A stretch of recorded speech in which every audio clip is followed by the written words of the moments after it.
어둠이 내린 퇴근길, 익숙한 양복 차림에 58세 박 부장님이 스마트폰 앱을 켭니다. 그의 목적지는 집이 아닌 또 다른 일터입니다. 카카오티 대리 콜 들어왔다. 이 이야기가 특별한 누군가의 이야기처럼 들리시나요? 한 언론사 보도에 따르면 2024년 1분기 기준 본업 외에 부업을 하는 엔잡러는 55만 명을 넘어섰습니다. 특히 50대와 60대 이상 부업 인구는 31만 명을 넘어 전체의 절반 이상을 차지합니다. 이것은 더 이상 남의 일이 아닌 바로 우리 세대의 현실이 되었습니다.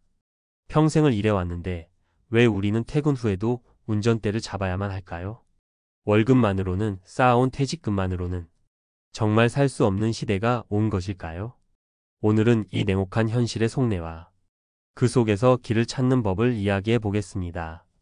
많은 분들이 대리운전으로 월 1,000만 원도 번다 는 식의 이야기를 듣고 부업에 뛰어듭니다. 당장 현금을 손에 쥘 수 있고 원하는 시간에 자유롭게 일할 수 있다는 장점은 분명 매력적입니다. 마음 한구석에서는 나도 한번 해볼까?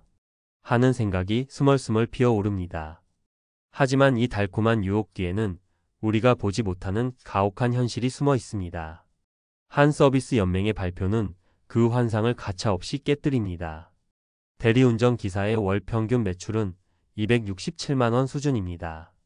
여기서 플랫폼 수수료 약 20%, 다음 콜을 잡기 위해 타는 버스와 지하철 비용, 한밤중에 허기를 채우는 식대 등을 빼고 나면 실제 손에 쥐는 돈은 월 161만 원에 불과합니다. 이를 시급으로 환산하면 약 6,800원. 2024년 최저임금인 9,860원에도 한참 못 미치는 금액입니다. 실제로 통계를 보면 더욱 아이러니합니다. 엔잡러는 단독 일자리 종사자보다 월 평균 소득이 21만 원 많았습니다. 하지만 시간당 소득은 오히려 더 적은 것으로 나타났습니다. 더 많은 시간을 일하고 있지만 내 시간의 가치는 오히려 떨어지고 있다는 뼈아픈 현실을 보여주는 것입니다. 여기 58세 박진성 부장님의 이야기가 있습니다. 그는 연봉 8,500만 원을 받는 회사에서는 인정받는 간부입니다. 하지만 그의 마음은 늘 무거웠습니다. 곧 있을 자녀 결혼 자금은 부담이고 하루가 다르게 오르는 물가는 숨을 턱턱 막히게 했습니다. 이대로는 안 되겠다. 뭐라도 해야겠다. 는 책임감과 불안감이 그를 운전대로 이끌었습니다. 퇴근 후 대리운전을 시작해 월 70만 원 정도의 추가 수입이 생기자 박 부장님은 잠시 안도했습니다. 그래, 이렇게라도 보태면 어떻게든 되겠지. 피곤했지만 통장에 찍히는 돈을 보며 스스로를 다독였습니다. 하지만 그는 연말에 예상치 못한 두 개의 폭탄을 맞닥뜨리고 맙니다. 첫 번째 폭탄은 세금이었습니다. 최근 한 언론에서 다룬 사례와 똑같았습니다. 그의 연간 부업 소득 840만 원은 사업소득으로 잡혔고 종합소득세 신고 대상이 되었습니다. 기존 근로소득과 합산되자 세율 구간이 훌쩍 뛰어올랐고 부업 소득으로만 약 250만 원의 세금을 추가로 내야 했습니다. 박 부장님은 눈앞이 캄캄했습니다. 밤잠 설쳐가며 취객 비위 맞춰가며 번 돈인데 이게 뭔가. 고생해서 번 세 달치 수입이 고스란히 세금으로 나간다는 사실에 허탈함을 넘어 분노가 치밀었습니다. 두 번째 폭탄은 더 치명적이었습니다. 바로 사고였죠. 어느 늦은 밤 골목길에서 나오다 주차된 차와 가벼운 접촉사고가 났습니다. 보험 처리를 했지만 본인 부담금 30만 원은 고스란히 그의 몫이었습니다. 그런데 정말 그를 절망시킨 것은 그 다음이었습니다. 상대 차주가 수리 기간 동안에 렌터카 비용을 요구한 겁니다. 알아보니 대리운전 보험은 이 비용을 보장해 주지 않았습니다. 결국 고객과 직접 해결해야 하는 문제였습니다. 아니, 아무도 이런 말은 안 해줬잖아요.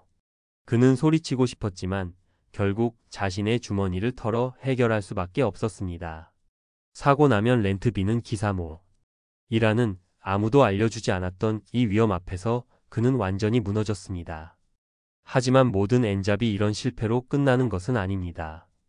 때로는 절망의 끝에서 희망의 끈이 되기도 합니다. 최근 한 유튜브 채널에 소개된 50대 여성 이선자 씨의 사례는 우리에게 다른 점을 시사합니다. 그녀는 세 자녀를 키우기 위해 아이들 저금통까지 깨야 했던 절박한 상황에서 마지막 선택지로 대리운전을 시작했습니다. 그녀의 마음은 어땠을까요? 처음 운전대를 잡았을 때 온몸이 떨렸다고 합니다. 낯선 밤길, 언제 시비를 걸지 모르는 취객에 대한 공포. 하지만 그녀는 되뇌었습니다. 무서워할 자격도 없다. 이거 아니면 우리 가족은 죽는다. 그 절박함이 두려움을 이겼습니다. 그녀는 궂은 날씨에도 먼 거리 콜에도 마다하지 않고 달렸습니다. 그렇게 조금씩 빚을 갚아나가고 아이들 학원비를 제때 내주며 생활의 숨통을 틔웠습니다. 그리고 마침내 아이들을 모두 키워낸 지금 그녀는 이렇게 말합니다. 이제는 웃으면서 달릴 수 있어요.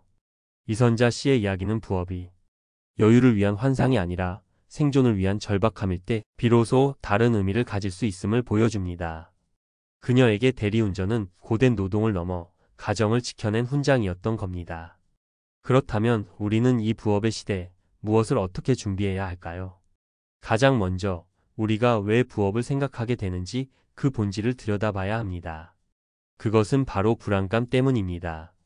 국민연금은 나중에 용돈연금이 될지 모른다는 우려가 팽배하고 평생 모은 퇴직금은 길어진 노후를 버티기에 턱없이 부족할 수 있다는 것을 우리는 본능적으로 압니다. 이 불안감은 지극히 당연한 감정입니다. 만약 부업을 해야만 하는 상황이라면 이 세 가지만큼은 반드시 기억해야 합니다. 첫째, 환상을 버리고 순수익을 계산하십시오.